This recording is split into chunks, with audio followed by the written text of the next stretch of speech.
ابراہیم علیہ السلام پہلے نبی ہیں جنہوں نے مہمان نوازی کی سنت جاری کی کہ مہمان کے بغیر کھانا نہیں کھاتے تھے. مہمان ہوتا تھا تو کھانا کھاتے.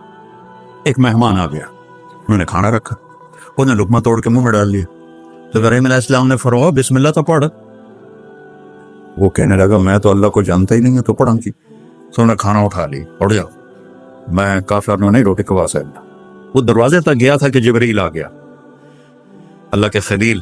اللہ فرما رہے ہیں 70 سال سے میرا منکر تھا, میں نے تو اس کی روٹی کبھی بند نہیں کی, تو ایک وقت کی نہیں کھلا سکا, واپس بلاؤ اسے کھانا کھلا, میرا بندہ ہے. تو ابراہیم علیہ السلام دوڑے, آ جا بھائی کھانا کھا. اسے کہا کیوں؟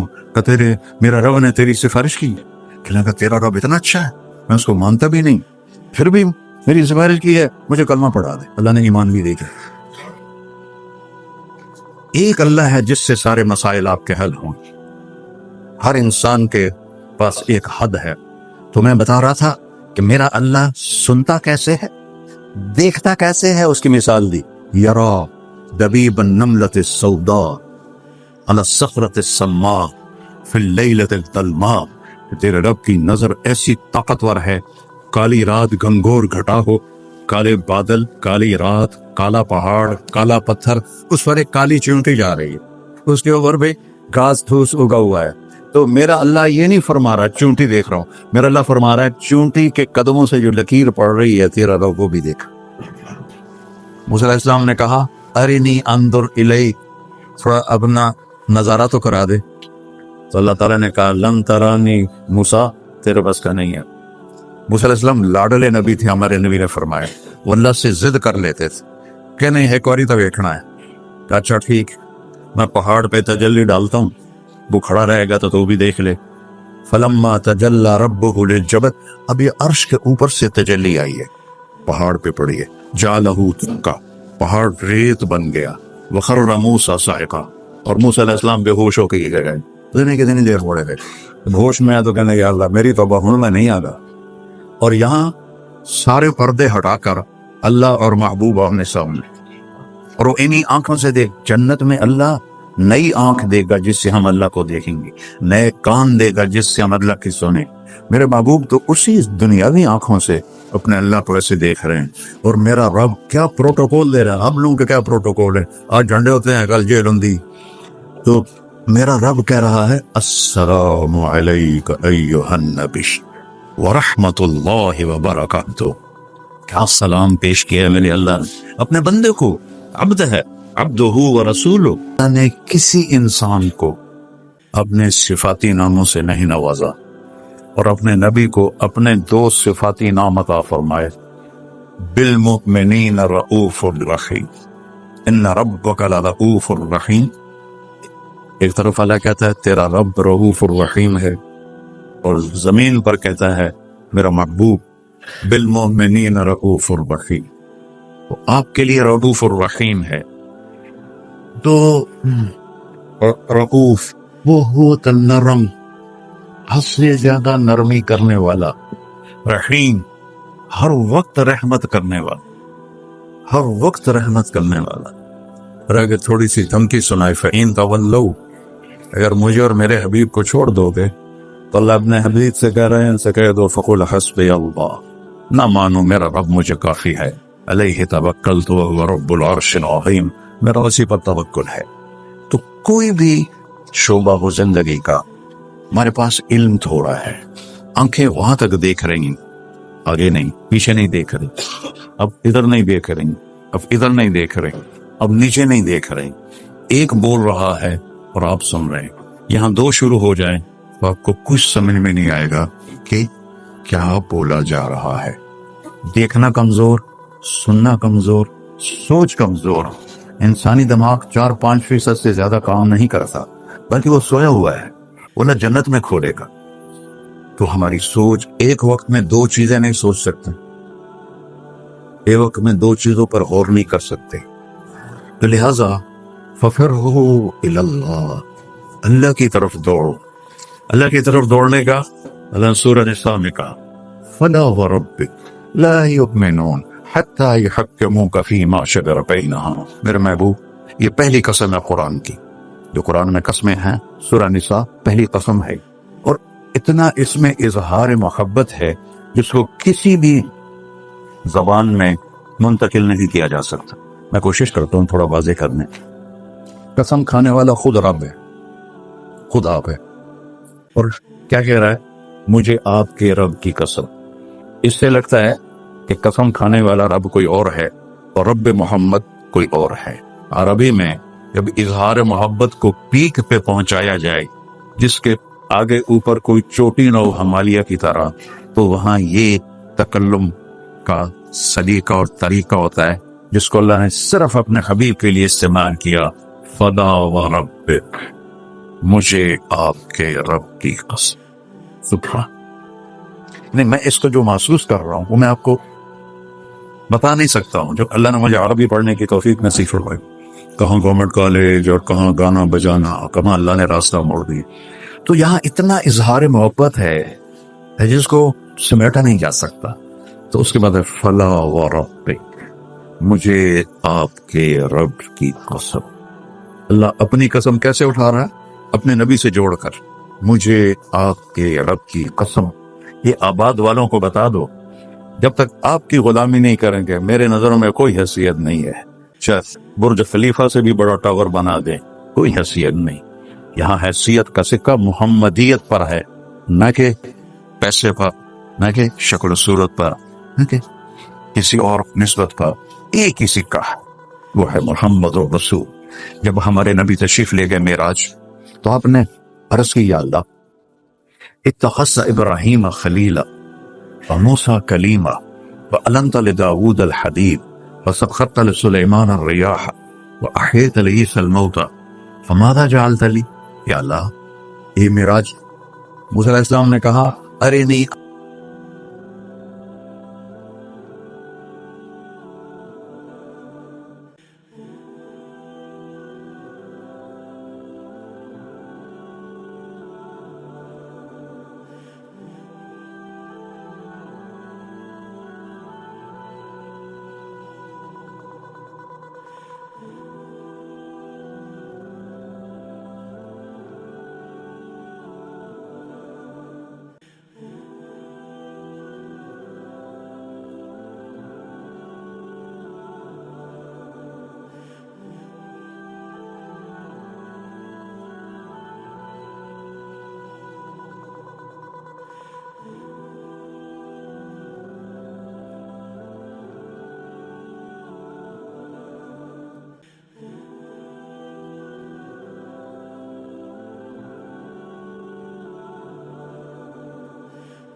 موسیٰ علیہ السلام نے کہا ارنی انظر الیک، تھوڑا اپنا نظارہ تو کرا دے۔ تو اللہ تعالیٰ نے کہا لن ترانی موسیٰ، تیرے بس کا نہیں ہے۔ موسیٰ علیہ السلام لاڈلے نبی تھے، ہمارے نبی نے فرمایا، وہ اللہ سے ضد کر لیتے تھے کہ نہیں ایک باری تو دیکھنا ہے. کہا اچھا ٹھیک میں پہاڑ پہ تجلی ڈالتا ہوں, وہ کھڑا رہے گا تو بھی دیکھ لے. فلما تجلی ربہ للجبل, اب یہ عرش کے اوپر سے تجلی آئی ہے, پہاڑ پہ پڑی ہے. جعلہ دکا, پہاڑ ریت بن گیا. وخر موسیٰ صاعقا, اور موسیٰ علیہ السلام بے ہوش ہو کے گئے. پتہ نہیں کتنی دیر پڑے گئے. ہوش میں آیا تو کہنے لگا اللہ میری توبہ ہوں میں نہیں آتا. اور یہاں سارے پردے ہٹا کر اللہ اور محبوب آمنے سامنے, اور وہ انہی آنکھوں سے دیکھ. جنت میں اللہ نئی آنکھ دے گا جس سے ہم اللہ کو دیکھیں گے, نئے کان دے گا جس سے ہم اللہ کی سنیں. میرے محبوب تو اسی دنیاوی آنکھوں سے اپنے اللہ کو ایسے دیکھ رہے ہیں. اور میرا رب کیا پروٹوکول دے رہا ہے. آپ لوگوں کے کیا پروٹوکول ہیں, آج جھنڈے ہوتے ہیں کل جیل ہوندی, تو میرا رب کہہ رہا ہے السلام علیک ایھا النبی ورحمۃ اللہ وبرکاتہ. کیا سلام پیش کیا ہے میرے اللہ اپنے بندے کو. عبد ہے, عبدہ ورسولہ.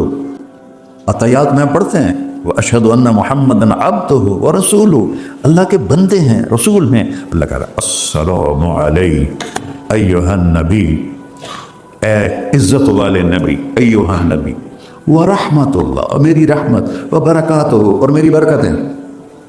اور میرے ماں اگر اللہ, حدیث میں آتا ہے اگر اللہ ایک تجلی پوری کائنات پہ ڈال دے عرش سے لے کر نیچے تک, تو جتنے یونیورس ہے, صرف دنیا نہیں, جتنی یونیورس ہے جل کے راکھ ہو جائے گی, راکھ ہو جائے گی. اور جو آج تک ناسا والوں نے ڈھونڈا ہے وہ 3% ڈھونڈا ہے, 97% بلیک ہے. اس کی ناسا کی رپورٹ ہے, غلط ہے یا صحیح ہے انہی کے ذمے. یہاں سے جہاز اڑے روشنی کی رفتار 3 لاکھ کلومیٹر فی سیکنڈ, 3 لاکھ کلومیٹر فی سیکنڈ اڑے, اور یہاں تک 90 ارب سال اڑتا رہے تو یہ 3% کور ہوگا. تو جو 97% ہے وہ تو نظر ہی نہیں آتا ہے. تو میرے نبی نے فرمایا کل کائنات جل کے راکھ ہو جائے گی. اور میرے رب نے پردہ ہٹایا, اپنے حبیب کو اپنا آپ دکھایا. وہ انہیں دیکھ رہے ہیں, یہ انہیں دیکھ رہے ہیں. وہ جو حواس میں بات ہو رہی ہے, اتنی بڑی ہستی کو چھوڑ کر آپ لوگ یا میں کیسے صحیح راستے پہ چل سکتے ہیں, جن کا علم کی انتہا ہے اللہ, اور جس نے اللہ کو دیکھ لیا ہو اس کے علم کو کوئی پہنچ سکتا ہے. پھر آپ نے فرمایا جیسے میں آگے دیکھتا ہوں میں پیچھے بھی دیکھتا ہوں. اللہ مجھے پیچھے بھی دکھاتا, آگے بھی دکھاتا. آپ نماز پڑھا رہے تھے, نماز چلنا شروع کر دیا. چلتے چلتے چلتے دیوار کے ساتھ کھڑے ہو. آپ کے زمانے میں محراب نہیں ہوتا تھا. محراب اور مینار یہ 2 چیزیں حضرت عمر بن عبدالعزیز نے اضافہ کی. کھڑے رہے, پھر پیچھے ہٹنا شروع کیا, اور مصلی کے کنارے پر جا کر کھڑے ہو گئے. اب سارے صحابہ پریشان کہ ایک ہی ہو گیا, پہلے تک کبھی ہویا نہیں. تو جب آپ نے سلام پھیرا تو یا رسول اللہ یہ آپ نے کیا کیا نماز کے اندر, ہماری تو سمجھ سے باہر ہے. آپ نے کہا جب میں آگے بڑھا تو مجھے جنت نظر آ رہی تھی, اور اس کے انگوروں کے گچھے اس کی دیواروں کے باہر نظر آ رہے تھے. ان کو دیکھ کے میں آگے چلے. اور جنت کہاں ہے؟ 7ویں آسمان پہ فاؤنڈیشن, بغیر لوہے, بغیر بجری کی, بغیر سیمنٹ کے, بغیر یہ اینٹوں کے, اللہ کے امر کی فاؤنڈیشن ہے, اور اس کی چھت اللہ کا عرش ہے. اور پھر وہ 7ویں آسمان سے ادھر بھی باہر نکلی ہوئی ہے, جیسے آپ لنڈر ڈالتے ہیں, ادھر بھی باہر نکلی ہوئی ہے, ادھر بھی باہر نکلی ہوئی ہے. اور اس دنیا کو جتنا بھی آپ آباد کر لو یہ ہوگی تو نہیں, نہ مٹنا تو ہے اس نے, کہ اس کو بنانے والے نے آبادی کے لیے بنایا ہی نہیں ہے. ہاں چند دن کے لیے آئے ہیں تو اپنی ضرورتوں کو اللہ رسول کی منشا کے مطابق پورا کریں اور جائیں اپنے گھر. تو میرے نبی وہ دیکھ رہے ہیں. اور پھر کہنے لگے آپ پیچھے کیوں ہٹے؟ کہ پھر اللہ نے مجھے جہنم دکھائی. جہنم کہاں ہے اس کو میرے نبی نے فکس کر کے بتایا جیسے جنت کو بتایا نہ, اللہ نے بتایا ہے وہ بھی اوپر ہی. کہ مجھے جہنم نظر آئی, اس کے شعلے نظر آئے, تو ڈر کے میں پھر پیچھے ہٹ گیا. اب بتاؤ جو اتنی بڑی آنکھ رکھتا ہو آپ اس کی بات کو نہ مانیں اور بازار کی بات مانیں تو ہم سے بڑا کوئی بیوقوف ہے؟ میرا نبی کہتا ہے, میرا اللہ کہتا ہے اللہ سود کو مٹاتا اور صدقے کو بڑھاتا ہے. آج پہ سب تاجروں کا ذہن ہے بینکوں کے بغیر ہم کام کیسے کریں. تو تو میں ایک حدیث بیان کر رہا تھا کہ یا اللہ میرے لیے کیا ہے؟ تو اللہ تعالیٰ نے فرمایا آپ کے لیے وہ ہے کسی کے لیے اولیس قد اعطیتک افضل من ذلک کلہ، میرے محبوب آپ کو تو میں نے وہ دیا ہے جو کسی کو بھی نہیں دیا۔ یا اللہ کیا دیا ہے؟ کہا اللہ ذکرت الا ذکرت معی، قیامت تک تیرا نام میرے نام کے ساتھ جڑ گیا ہے، یہ جدا نہیں ہو سکتا۔ لا الہ الا اللہ بولو آگے۔ لا الہ الا اللہ کے ساتھ 1.25 لاکھ نبی جڑے، آدم بھی جڑے، شیس بھی جڑے، ادریس بھی جڑے، نوح بھی جڑے، لیکن جیسے کسی کا ٹرانسفر ہو جاتا ہے تو نیم پلیٹ تبدیل ہو جاتی ہے۔ ہر نبی کے جانے کے بعد کلمے کا دوسرا حصہ اس کے نام کے ساتھ تبدیل ہو جاتا تھا، لیکن اللہ نے فرمایا میرے محبوب قیامت کا دھماکہ بھی تیرے نام کو مجھ سے دور نہیں کر سکتا۔ اللہ ذکرت الا ذکرت معی، قیامت تک تیرا نام میرے نام کے ساتھ جڑ گیا۔ وشرحت لک صدرک، میں نے آپ کا سینہ کھول دیا۔ ورفعت لک ذکرک، میں نے آپ کے نام کو بلند کر دیا۔ وجعلتک فاتحا وخاتما، یہ دو عجیب صفتے ہیں۔ اب لوگ پہلے آئے ہیں، میں بعد میں آیا، اب میں پہلے کہلا سکتا ہوں؟ میں تو پہلے آیا نہیں، میں تو بعد میں آیا۔ اور کچھ لوگ میرے بھی بعد آئے ہیں، جو پہلے آئے ہیں وہ بعد میں نہیں کہلائے جا سکتے، جو بعد میں آئے ہیں وہ پہلے نہیں کہلا سکتے۔ اور میرا رب کہہ رہا ہے جعلتک فاتحا، ابتدا کرنے والا بھی تو ہے، وخاتمن، اور انتہا کرنے والا بھی تو ہے میرے محبوب۔ تو اللہ سے جڑے بغیر، اور اللہ سے اللہ کی قسم کروڑ دفعہ کہوں، دنیا میں سب سے آسان ہے اللہ کو راضی کرنا۔ 1 ٹکا نہیں چاہیے، 1 ٹکا نہیں چاہیے۔ سب سے آسان ہے اللہ کو راضی کرنا، سب سے مشکل ہے بندوں کو راضی کرنا۔ اور اللہ کو اتنی ایک اللہ کی حدیث قدسی سنو، کہتا میرا بندہ لو بلغت ذنوبک عنان السماء، تو اتنے گناہ کر کہ زمین بھر دے، سمندر بھر دے، پہاڑ بھر دے، پہاڑ تیرے گناہوں میں دب جائیں، چاند تاروں سیاروں میں گناہ بھر دے، پھر اس کو اٹھا کے آسمان کی چھت کو لگا دے۔ آسمان ناقابل دید ہے، آج تک کوئی نہیں دیکھ سکا، نیلا رنگ تو روشنی ہے سورج کی، اور تو آسمان کی چھت کو ایک عورت، ایک مرد، میں کہتا ہوں سارے فرشتے، سارے انسان، سارے جنات اور جانور بھی انسان بن کے گناہ کریں قیامت تک نہیں اوپر جا سکتے۔ اور میرا اللہ کہتا ہے تو ایک مرد عورت اتنے کر کہ آسمان کی چھت کو لگا ہے، اور ساری دنیا کے مفتی کہیں گے بدبخت ہے، برباد ہے، کافر ہے، مرتد ہے، کہا نہ سنی نہ دیگر میرے کو آ جائیں، اور میں نے صرف ایک باری آکھی اللہم اغفر لی، یا اللہ مجھے معاف کر دے، تو اللہ کہتا ہے غفرت لک ولا ابالی، تیرے سارے معاف کر دوں گا اور مجھے کوئی پوچھنے والا نہیں اور مجھے کوئی پرواہ نہیں۔ ایسا رب کئی اور ہے جو ہم اس کا در چھوڑ کے دھکے کھا رہے ہیں؟ ہمارے لیے تو نمونہ ہمارے نبی کی ذات ہے، نہ کہ مغربی اقوام۔ مغرب میں تو جا کے سورج بھی ڈوب جاتا ہے، تم کہاں سے طلوع ہو؟ میرے نبی کو اللہ نے مشرق میں پیدا کی، مغرب ڈوبنے کی جگہ ہے، مشرق ابھرنے کی جگہ ہے۔ تو آپ جو کام بھی کریں اس کا ایک معیار ہے، اللہ ناراض نہ ہو اور اللہ کے نبی کا طریقہ کے خلاف نہ ہو، تو پھر دنیا بھی آپ کی ہے، آخرت بھی آپ کی ہے۔ تو اللہ تعالیٰ اچھا اب معافی مانگ لی، توبہ کر لے، ٹھیک ہے، پھر گناہ ہو گیا، اب کیا کریں؟ اللہ تعالیٰ کہتا ہے آ جا پھر معاف کر دوں گا۔ پھر گناہ ہو گیا، پھر کیا کریں؟ تو اللہ کہتا آ جا پھر معاف کر لوں گا۔ اغفر لہم مستغفرونی، جب تک توبہ کرتے رہو گے میں معاف کرتا رہوں۔ جاوید چودھری نے مجھے ایک فون کیا، وہ جو کالم والا ہے، کہ مولانا صاحب آپ لوگوں کو گناہوں پہ ابھار رہے ہیں۔ میں نے کہا خیر ہو انشاءاللہ، وہ کی نہیں؟ کہتا آپ کہتے ہو جتنے مرضی گناہ کرو توبہ کرو معاف ہو جائیں گے، پھر توبہ کرو معاف ہو جائیں گے، آپ کا نوکر 2-3 دفعہ کرے خرابی تو آپ اسے معاف کریں گے؟ میں کہا بڑا بے وقوف ہے تو جاوید چودھری، تو تارے زمین سے اللہ نے حکم بنا چھڑیا، تو میں تو اپنے بیٹے کو معاف نہیں کروں گا۔ نوکر تو بات کی بات ہے، وہ اللہ ہے، وہ اللہ ہے۔ لن تبلغوا ضری فتضرونی ولن تبلغوا نفعی فتنفعونی، تمہاری عبادتیں مجھے نفع نہیں پہنچاتی اور تمہارے گناہ مجھے نقصان نہیں پہنچاتے، تمہارے نافرمانیوں سے میں چھوٹا نہیں ہوتا، تمہاری فرما برداری سے میں بڑا نہیں ہوتا، میں اللہ اکبر۔ ہم کہتے ہیں اللہ ہر شے سے بڑا ہے، یہ بھی ٹھیک ہے، لیکن اصل معنی یہ نہیں ہے۔ شے تو شے ہی کوئی نہیں، شے تو مخلوق ہے، شے تو مخلوق ہے۔ خالق اور مخلوق میں کیسے جوڑ بٹھائیں؟ ہاں بھائی، چوہا چھوٹا ہے، ہاتھی بڑا ہے، ٹھیک ہے، لیکن زمین چھوٹی ہے اور اللہ بڑا ہے، یہ تو مذاق ہے تکبیر کا۔ اللہ اکبر من ان یوصف، یہ اس کا اصل مطلب ہے کہ جتنی تعریفیں اللہ کی کر لو، جتنی حمد و ثنا اللہ کی کر لو، اور قیامت تک کرتے رہو، سارے مل کے کرو۔ سمندر کو سیاہی بنا دیتا ہوں، درختوں کو قلم بنا دیتا ہوں، تم پر علم کھول دیتا ہوں، لکھو میری تعریف، تعریف تعریف تعریف تعریف۔ سمندر خشک ہو جائے گا، قلم ٹوٹ جائیں گے، تم تھک جاؤ گے، تیرا رب اس سے بھی بڑا ہے، تیرا اللہ اس سے بھی بڑا، کیونکہ ابتدا کوئی نہیں، انتہا کوئی نہیں۔ ہر چیز کی ابتدا بھی ہے، انتہا بھی ہے۔ هو الاول والآخر والظاہر والباطن وهو بكل شيء علیم، سورہ حدید۔ وہ اول، وہ آخر، وہ ظاہر، وہ باطن، اس کو میرے نبی نے کھولا۔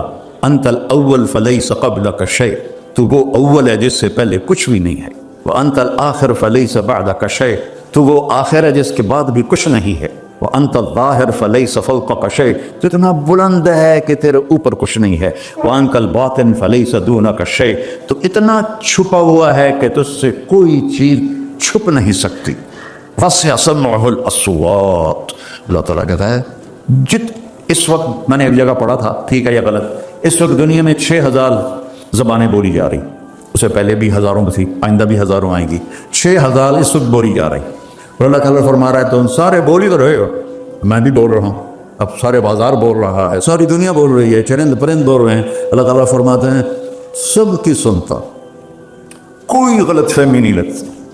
تم اول آخر، تم مردہ زندہ، تم بوڑھے جوان، تم مرد اور عورت، تم انسان اور جنات، تم پہلے اور پچھلے، اگلے اور پچھلے، اور خشک اور تر، سارے اکٹھے ہو کے اکٹھا مجھ سے سوال کرو۔ تو لا یلہیہ قول عن قول، کسی ایک کا بول سنتے ہوئے بھی مجھے غفلت نہیں ہوگی، سب کی سنوں گا، پھر سب کا چاہا دے دو۔ فأعطیت کل انسان مسئلۃ، اللہ بھی عجب ذات، اس سے مانگو تو دوستی لگا لیتا ہے، نہ مانگو تو ناراض ہو جاتا ہے۔ کیا شہنشاہ ہے، اس سے مانگو، نمک بھی مانگو، میرے نبی نے کہا جوتی کا تسمہ ٹوٹ جائے تو وہ بھی مانگو، خوش ہو مجھ سے مانگ رہا ہے۔ اور کسی بندے سے جان چھڑانی ہو با عزت طریقے سے تو اس سے قرضہ مانگنا شروع کرو، انشاءاللہ تھوڑا فون ہی ڈیلیٹ کر دے، وہ تھوڑی راہ ہی چھڑ جائے۔ اور میرا اللہ کہتا تو مانگتا نہیں ہے مجھ سے، تو مانگ، میں خوش ہوتا ہوں۔ بھائی ڈھیر سارے مفتی بیٹھے ہوں گے، کھڑے ہو کے پینا نہیں سنت ہے، اور انہوں نے فتویٰ لا دے میرے پہ۔ تو اللہ سے دوستی لگانی ہو، مانگنا شروع کر، بھکاری کی طرح۔ ہم مانگتے نہیں ہیں، ہمیں دعا کا طریقہ نہیں آتا۔ یہ جو بھکاری کھڑے ہوتے ہیں اچھی خاصی کمائی کرتے ہیں، لیکن آپ ان کے چہرے کے ایکسپریشن دیکھیں، کیا وہ مسکنت کی تصویر بنتے ہیں، پھر ہی تو آپ کچھ دیتے ہیں۔ 100 روپے دے دو جی، دو گے اس کو؟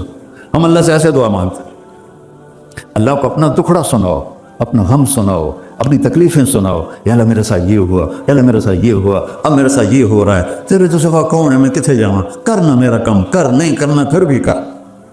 یہ طریقہ ہے اللہ سے مانگنے کا۔ یہ تو ہماری نماز کے بعد اماموں نے دعا یاد کی ہوئی ہے، وہ دعا بھی گا گا کے پڑھتے ہیں۔ بھلا دعا تو فریاد ہوتی، کوئی فریاد بھی گا کے کرتا ہے؟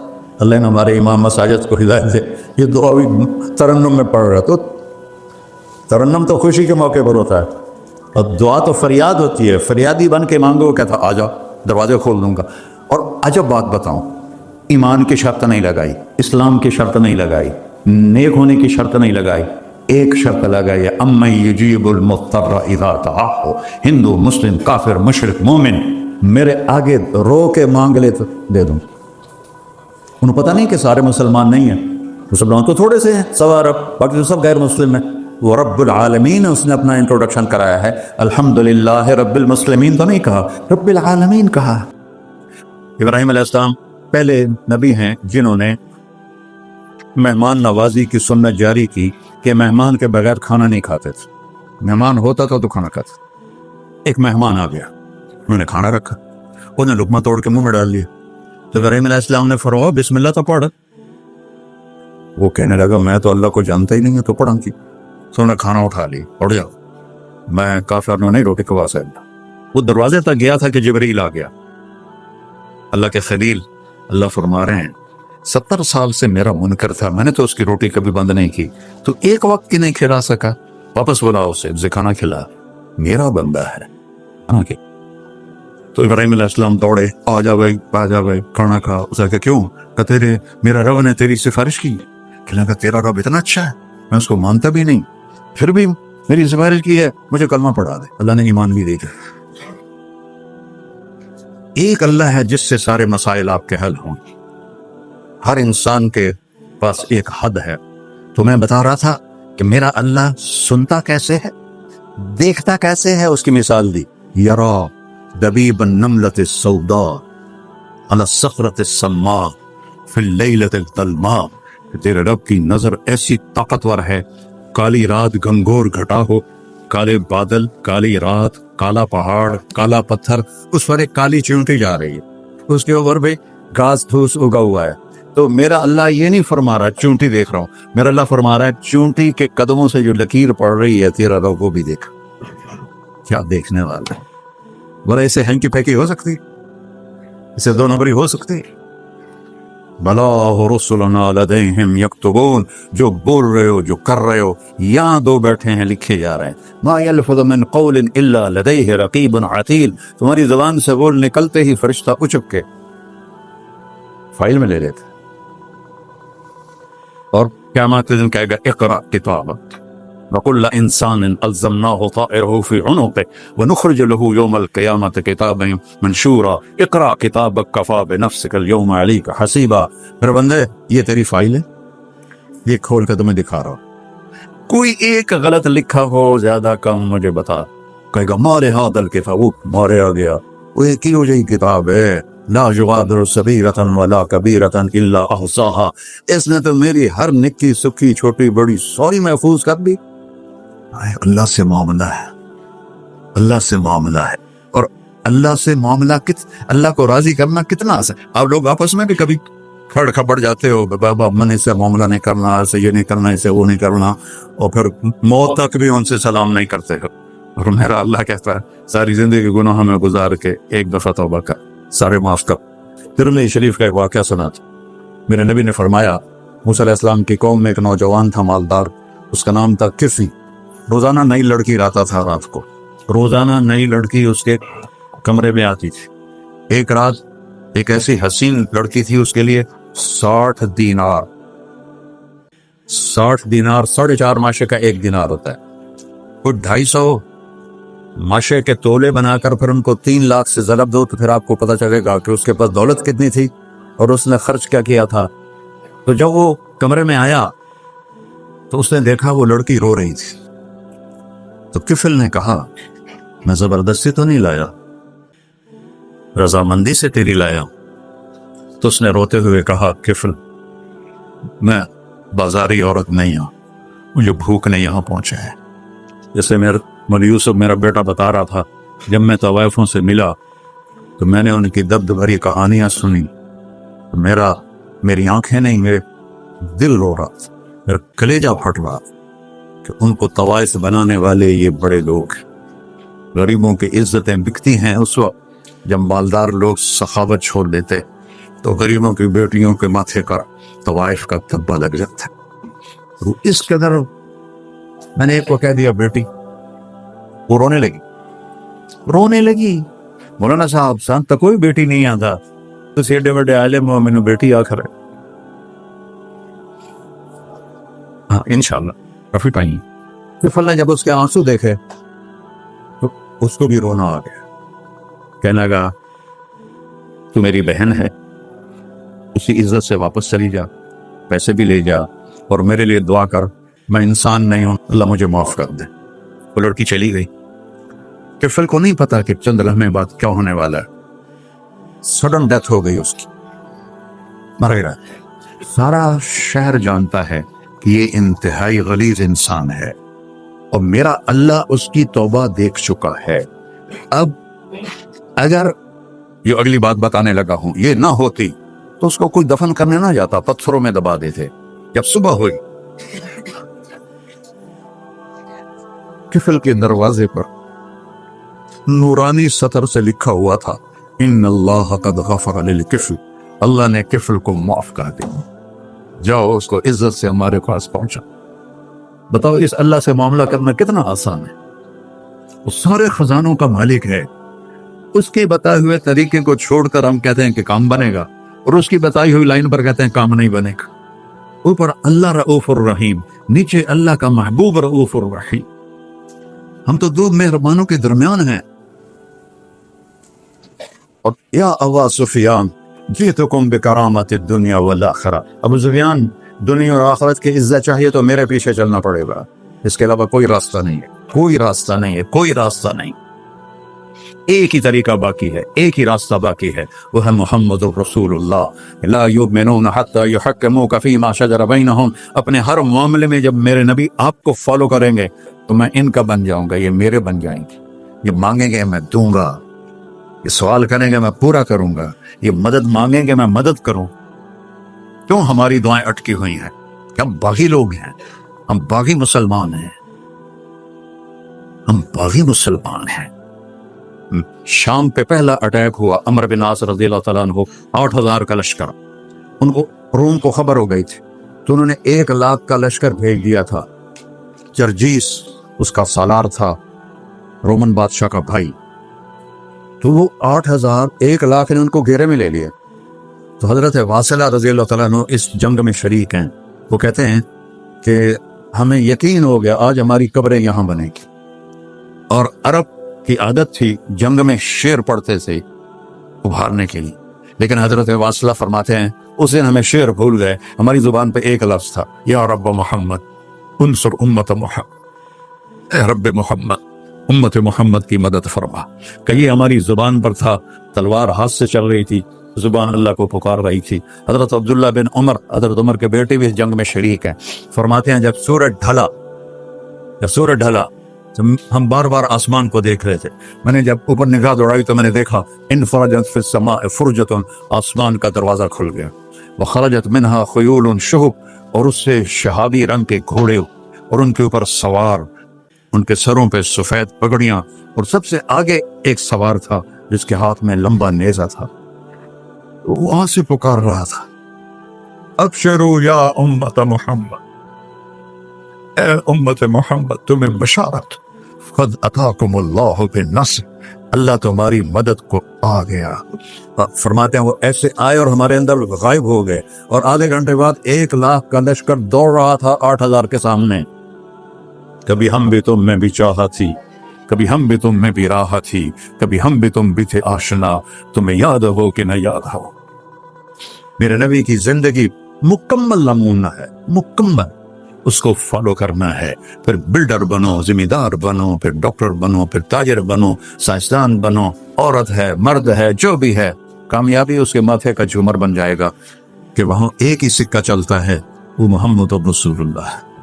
تو بھائیو، مجھے یہی مختصر بات کرنی تھی کہ اس دنیا کے پیچھے ان دو ہستیوں کو پیچھے نہ کرو، ان کو ناراض نہ کرو۔ یزید نے اہل بیت کا خون کیا، اور اتنا بڑا واقعہ ہے کربلا کہ دنیا کی تاریخ میں نہ پہلے کبھی ہوا نہ بعد میں کہ رسول کی نسل کے 18 نوجوان ذبح کر دیے جائیں۔ یزید 90 لاکھ مربع میل پہ حکومت، 90 لاکھ مربع میل، ٹھیک، 42 سال کی عمر میں مر گیا۔ اس کا بیٹا معاویہ بن یزید رحمت اللہ علیہ 22 سال کی عمر میں تخت پر بیٹھا۔ باپ نے 3 بر اعظم میں حکومت پھیلائی ہوئی ہے، دادا نے پھیلائی تھی، باپ نے اس کو بڑھایا۔ یزید کے زمانے میں بھی فتوحات ہوئی، اب یہ 3 بر اعظم پر اس نوجوان کی حکومت ہے۔ یہ بلڈر نہیں ہے، یہ بادشاہ آج کل کے صدر وزیر نہیں ہے، 2 ٹکے کی ان کی قیمت کوئی نہیں ہے، مطلق بادشاہ ہے۔ 40 دن حکومت کی اور سارے خاندان کو بلایا اور کہنے لگا، اب تصور کرو 22 سال کا ایک شہزادہ ہو، وہ 3 بر اعظم اس کے سامنے ایسے جھکا ہوا ہو، اس کو کیسے آپ میئر کر سکتے ہیں؟ جبکہ کاغذ کے نوٹ نہیں تھے، سونا تھا، چاندی تھی، ہیرے تھے، اصل دولت تھی۔ یہ کاغذ کوئی دولت ہے؟ یہ تو یہودیوں نے آپ کو بیوقوف بنایا ہوا ہے۔ انہوں نے سب کو اکٹھا کیا، اس نے ایک چھوٹا سا خطبہ دیا، کہنے لگا کانا ابی جبارن، میرا باپ ظالم تھا، اس نے اہل بیت کا خون کیا، اور جس تخت کے نیچے اہل بیت کا خون ہو میں اس پہ لعنت بھیجتا ہوں، یہ ہے تمہاری سلطنت، جس کو چاہو دے دو، میں بری ہوں۔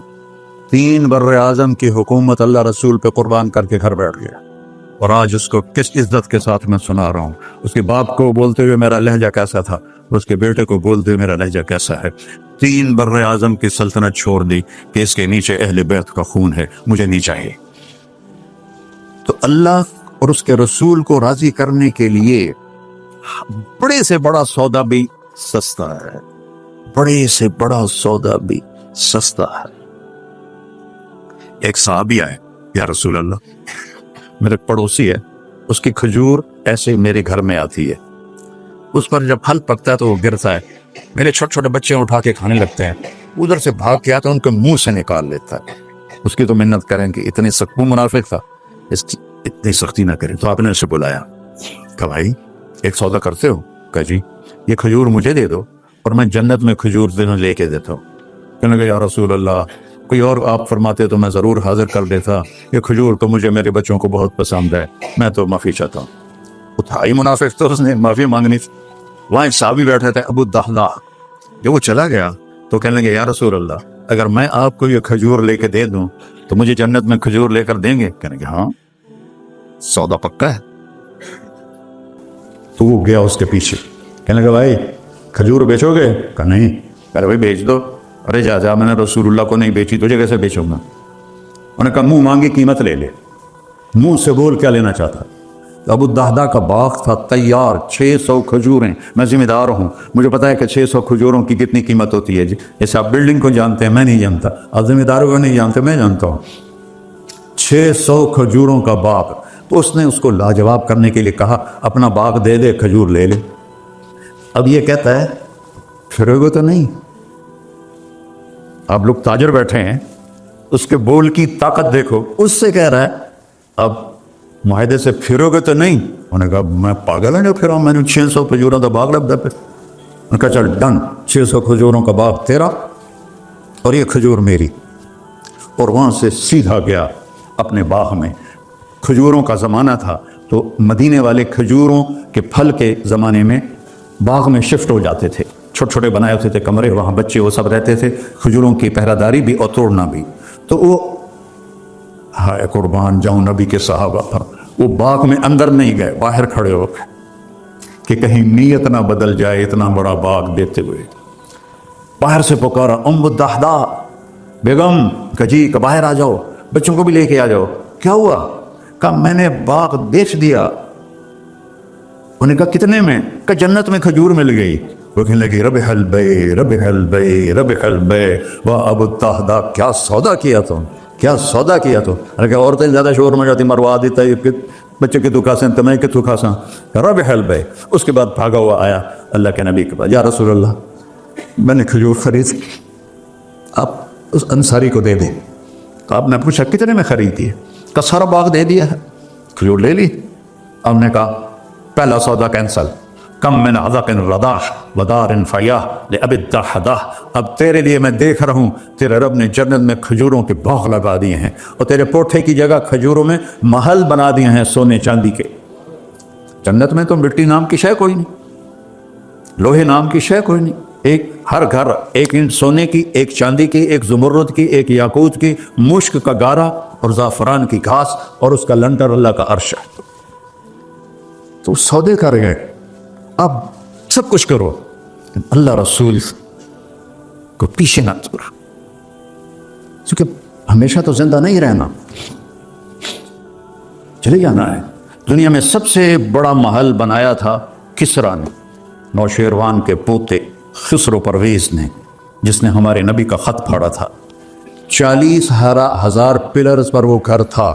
اب لوگ بلڈر اسکوائر فٹ لگاؤ، 40,000 ستونوں پر وہ گھر کھڑا تھا۔ اور وہ اس کے اوپر سارا سونا ہیرے جواہر 40,000 پلر پر تھے، اور اس کے 500 بڑے بڑے گنبد تھے، اور سب سے بڑے گنبد میں 1000 سونے کے فانوس تھے، اور اس میں ایک رات میں 9 من تیل جل جاتا تھا صرف ایک رات کے لیے اس کو، اور 3000 باندیاں تھیں، 6000 نوکر تھے صفائی کے لیے، 12,000 سپاہی تھے اس کی حفاظت کے لیے، لیکن وہ چند سال بھی نہ رہ سکا کہ پلٹا کھایا حالات نے، اور رومن امپائر کیسر نے آ کر اسے شکست دی نینوا میں۔ ہمارے نبی کے خط پھاڑنے کے بعد آپ نے فرمایا تھا کسرا نے اپنا ملک پھاڑ دیا، تو وہ آیا، وہ شکست کھائی کسرا نے اور بھاگ گیا، اس نے سارے محل کو آگ لگا، مٹی کا ڈھیر بنایا، اور مسلمانوں میں سب سے بڑا محل بنایا اندلس کے بادشاہ عبد الرحمن نے الثالث نے، 4316 پلر پر تھا وہ کر، اور پورے یورپ میں اس کی دھاک تھی، ہر طرف سے ہیرے آ رہے ہیں، موتی آ رہے ہیں، جواہر آ رہے ہیں، پورے پلر، پوری چھت سونے سے بنی تھی، اور پورے پلروں پر ہیرے جواہرات تھے، اور باہر ایک بڑا تالاب تھا، کس کا؟ پارے کا، پانی کا نہیں، پارے کا۔ اس میں کیا کرشمہ تھا؟ اس کو اس اینگل سے انجینئرز نے بنایا تھا کہ سورج کی شعائیں جب پارے پر پڑتی تھیں تو پارا تو ہلتا ہے، کھڑا نہیں رہتا، تو شعائیں ایسے ایسے ڈانس کرتے کرتے کرتے محل پہ پڑتی تھیں، تو لگتا تھا پورا محل رقص کر رہا ہے۔ اب میں وہاں گیا تو ایک کوٹھے کے سوا وہاں کچھ بھی نہیں تھا، وہ بھی کوٹھے کی چھت نیچے گری ہوئی تھی۔ تو آپ لوگوں کو دیکھو، ہمارے نبی پہ قربان جائے، انہوں نے ہمیں کیسی پیاری زندگی دی۔ وضو سے پہلے ایک دعا سکھائی ہمارے نبی نے، ہم 5 دفعہ تو کم از کم کرتے ہیں وضو، کہ اللہم اغفر لی ذنبی ووسع لی فی داری وبارک لی فی رزقی، دنیا بھی جوڑ دی آخرت بھی، یا میرے کو معاف فرما، مجھے بڑا گھر دے، مجھے کھلا گھر دے، مجھے کھلا کر دے، اور میرے رزق میں برکت دے۔ کھلا گھر اللہ کی نعمت ہے، آپ لوگوں کو میسر کرنے سہولت ہے، آپ کو اجر ملے گا اگر اس میں جھوٹ نہ ہو، سود نہ ہو، کھوٹ نہ ہو، ہیرا پھیری نہ ہو، وعدہ خلافی نہ ہو، تو یہی آپ کی جنت کا راستہ ہے۔ تو اللہ رسول سے صلح کر لو بھائیو، بس میری اتنی گزارش۔ اور آخر میں ایک حدیث سناتا ہوں، 10 لاکھ حدیثیں ہیں میرے نبی کی، ایک سناتا ہوں، ساری کور ہو جائیں گی۔ ایک تو ہے فرض، نماز نہیں چھوڑنا، روزہ نہیں چھوڑنا، زکوٰۃ نہیں چھوڑنا، حج فرض ہے نہیں چھوڑنا۔ اس کے بعد میرے نبی نے کہا 4 چیزیں مجھ سے لے لو، 5 بھی نہیں کہیں، کہ 4 باتیں مجھ سے لے لو، صرف 4 باتیں مجھ سے لے لو، دنیا بھی تمہاری ہے، آخرت بھی تمہاری۔ سبحان اللہ۔ اور اس سے زیادہ کیا آسانی دے میرا نبی، اتنے 100 نفل پڑھو ہوتے، اتنے عمرے کرو ہوتے، اتنے حج کرو ہوتے، اتنی تہجد پڑھو ہوتے، تو سارے مر گئے اس سے، کہ 4 باتیں لے لو، دنیا میں بھی مزہ رہے گا، آخرت میں بھی۔ پہلی بات کیا ہے؟ صدق و حدیث، ہر معاملے میں سچ بولنا، جھوٹ نہ بول۔ ایک صحابی نے پوچھا یا رسول اللہ، مسلمان بزدل ہو سکتا ہے؟ آپ نے کہا کنجوس ہو سکتا ہے؟ آپ نے کہا جھوٹ بول سکتا ہے؟ کہ نہیں، جھوٹ نہیں بول سکتا، سچ بول، سچ کی قیمت ادا کرو، حفظ و امانت، کسی کو دھوکہ نہ، چیز کوئی اور ہو، دکھا کوئی اور رہے ہو، میٹیریل کوئی اور ہے، بتا کوئی اور رہے ہو، حفظ و امانت، دیانتداری سے کام کرو، کسی کو دھوکہ نہ دو۔ آپ نے فرمایا میں اپنے امتی سے ہر گناہ کی توقع رکھتا ہوں، بشر ہے بیچارہ، لیکن میرا امتی ہے تو 2 نہیں کرے۔ کہا یا رسول اللہ، آپ نے کیا چاہا اور ہم نے کیا کیا؟ کہ 2 کام نہیں کرے گا، ایک جھوٹ کبھی نہیں بولے گا، ایک دھوکہ کبھی نہیں دے گا۔ وہ سب ہمارے، میں تو 100 ملک پھرا ہوں، مسلمان جھوٹ اور دھوکے میں پھنسے پڑے، غرق ہوئے پڑے، چاہے عربی ہیں چاہے غیر عربی ہیں، مالدار ہیں فقیر ہیں، اس گندگی میں سب ڈوبے ہوئے ہیں۔ تو صدق و حدیث، سچ بولو، حفظ و امانت، دھوکہ نہیں دینا۔ تیسری کیا ہے؟ حسن و خلیقت، اخلاق اچھے کرو، اخلاق اچھے کر۔ اور اخلاق اچھے کرنے کے لیے ایک کام کرنا، اس کو تالا لگا، صرف ایک کام، اس سے کوئی گالی نہ نکلے، جھوٹ نہ نکلے، غیبت نہ نکلے، طنز نہ نکلے، بے عزت نہ کرو۔ عام طور پر ہمارے ماحول میں نوکروں کو بہت ڈانٹ ڈپٹ ہوتی ہے، اس کو قابو میں رکھو۔ سوچو اسی جگہ میں ہوتا نوکر تو میں یہ پسند کرتا۔ اپنے اخلاق کی چابی ہے زبان کا میٹھا بول، اور خاص طور پر والدین کے ساتھ، اور سب سے زیادہ اہم بیوی کے ساتھ۔ میرے نبی نے فرمایا بہترین مسلمان وہ ہے جو بیوی سے اچھا سلوک کرتا ہو، کہ وہ ماں باپ بہن بھائی گھر سہیلی ماحول ثقافت تہذیب سب کو چھوڑ کر ایک بول کے ساتھ آپ کے گھر آ جاتی، آپ کے بچے کا 9 مہینے بوجھ اٹھاتی، اس کو دودھ پلاتی ہے، اس کی چھاتیاں لٹک جاتی ہیں، کبھی آپ کے لیے وہ ناشتہ بنا رہی ہے، کبھی کھانا بنا رہی ہے، کبھی آپ کے کپڑے کا خیال کر رہی ہے، اور آپ ایک چھوٹی سی بات پر اس کی عزت اتار کے پھینک دیتے ہیں۔ تو میرے نبی نے فرمایا سب سے بہترین مسلمان وہ ہے جو بیوی کے ساتھ حسن سلوک کرتا ہو۔ پھر آپ نے کہا اور میرا سلوک اپنی بیویوں سے سب سے زیادہ اچھا ہے۔ اظہار محبت کرو، ماں سے، باپ سے، اولاد سے، بیوی سے۔ اظہار بہت ضروری، یہ پریزنٹیشن اظہار ہی تو تھا۔ یہ اظہار نہ ہو تو پتہ کیسے چلے؟ اپنے ماں کے پاؤں چومو، باپ کا ماتھا چومو، ان کے آگے نوکر بن کے کھڑے ہو، بیوی سے کہو مجھے تم سے بہت پیار ہے۔ وہ اچھا کپڑا پہنے تعریف کرو، اچھا کھانا بنائے تعریف کرو۔ انسان بھوکا ہے اس چیز کا، میرے نبی سے بڑھ کر کوئی ہو سکتا ہے؟ آپ حضرت عائشہ سے فرما رہے ہیں، چونکہ حضرت عائشہ کماری بھی تھی، چھوٹی بھی تھی۔ حضرت عائشہ جس نے اللہ کو دیکھا ہو اس کے لیے عورت کوئی چیز نہیں ہے۔ ایک حدیث سناتا ہوں، مالی فی النساء من رغبہ، مجھے عورتوں کی کوئی رغبت نہیں۔ اللہ کو دیکھنے کے بعد کس چیز کی رغبت؟ ہم نے کہا عائشہ انہ لیہون علی الموت ان اریتک زوجتی فی الجنہ۔ عائشہ جب سے مجھے پتہ چلا ہے نا تو جنت میں میری بیوی ہے تو مجھے تو موت ہی اچھی لگنے لگ گئی۔ یہ اظہار محبت ہمیں سکھایا اپنے بچوں کے ساتھ۔ بھی میرے بچے بڑے ہو گئے لیکن میں نے ایسے گلے لگاتا ہوں جیسے یہ چھوٹے بچے، کہ یہ محبت ٹرانسفر ہوتی ہے، ہم اظہار نہیں کر سکتے۔ اور بچوں پر اپنی رائے مسلط نہ کرو، کہ وہ بڑے ہو جائیں تو شریعت نے ان کو حق دیا ہے، اس سے آپ کا گھر خوبصورت بن جائے گا۔ یہ میرے نبی کی پیاری زندگی کے چند صفحات میں نے آپ کے سامنے پیش کیے ہیں، تو طویل داستان ہے، سناتے سناتے عمر بھی بیت جائے تو ایک ذرہ بھی ادا نہ ہوگا، لیکن خلاصتاً میں نے آپ سے عرض کر دیا، صدق و حدیث، حفظ و امانت، حسن و خلیقت، سچائی، دیانتداری، اخلاق، اور چوتھا اور آخری عفت فی طعمت، رزق حلال کماؤ، رزق حلال کماؤ۔ من امسا قالا بعمل یدہ امسا مغفورا لہ، مسلم شریف کی حدیث ہے، جو صبح سے شام تک اپنے دنیا کے کاموں میں حلال رزق کی تلاش میں تھک کے گھر جاتا ہے، اس کے اس دن کے سارے گناہ معاف ہو جاتے ہیں۔ اتنا بڑا عمل ہے رزق حلال،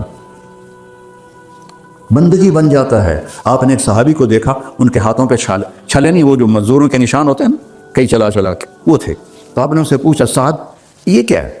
کہ یا رسول اللہ بچوں کے لیے روزی کماتا ہوں، اپنے ہاتھ سے کام کرتا ہوں، تو میرے ہاتھوں پہ یہ نشان پڑ گئے۔ تو آپ نے ان کا ہاتھ ایسے پکڑ سب کو دکھا کر ایسے اس کا بوسہ لیا، پھر فرمایا جو ہاتھ بچوں کو حلال کھلاتے ہوئے ایسا ہو جاتا ہے اس پہ جہنم کی آگ حرام ہو جاتی ہے۔ صرف نماز سے نہیں گناہ معاف ہوتے، حج سے نہیں معاف ہوتے، رزق حلال کے کمانے سے بھی روزانہ کی صفائی ہو جاتی ہے۔ ابھی سودا ہے، اللہ رسول سے کر لو تو موج ہی موج ہے، اور اگر انہیں بکھیڑوں میں پڑے رہے تو مر کے زیرو ہی ہونا ہوتا ہے، کچھ بھی ساتھ نہیں جاتا۔ تو اللہ مجھے بھی توفیق دے، اللہ آپ کو بھی توفیق دے کہ ہم اپنے نبی کی زندگی کو اور اپنے رب کو سامنے رکھ کر زندگی گزاریں، اور آپس میں اگر لڑے ہوئے ہو صلح کر لو، آپس میں کوئی لڑو، دیکھو جھگڑا ہو جاتا ہے، بول چال بند نہ کرو، جھگڑا ماں سے بھی ہو جاتا ہے، باپ سے بھی، بیوی سے، بول چال بند نہ کرو، نہیں بس ساڈا بائی کاٹ۔ ہم تو پنجابی لوگ ہیں دیہاتی، کو تھوڑی اونچ نیچ ہو جائے تو ہماری لینگویج اساں لیکا چھک دیتا ہے، سمجھو، ہم نے لکیر لگا دی ہے، نہ انہاں دے مرن تے جاونا ہے، نہ انہاں دی شادی تے جاونا، یہ ساڈے جنازے وچ بھی نہ آم۔ اللہ میرے گاؤں میں جنازہ تھا، میرا اپنا عزیز، اس کی والدہ فوت ہو، تو رشتہ داروں میں قریبی رشتہ دار جنازے میں پہلی صف میں کھڑا تھا، تو جنازے پر تو سب کے دل نرم ہو جاتے ہیں۔ جب اس نے دیکھا نا کہ میاں صادق میری ماں دے جنازے چ باہر نکل جا، یہ تہذیب ہے ہماری۔ تو جھگڑا ایک فطری چیز ہے، لیکن بول چال بند نہیں کرنی ہے، دل میں نفرت نہیں پالنی ہے، اس کو صاف کر کے معاف کرنا ہے، اللہ بہت خوش ہوتا ہے۔ اور میاں بیوی میں جھگڑا ہو جائے اور وہ صلح کر لیں، اللہ ان کے پچھلے سارے گناہ معاف کر دیتا ہے۔ کیا مزے کی بات۔ السلام علیکم۔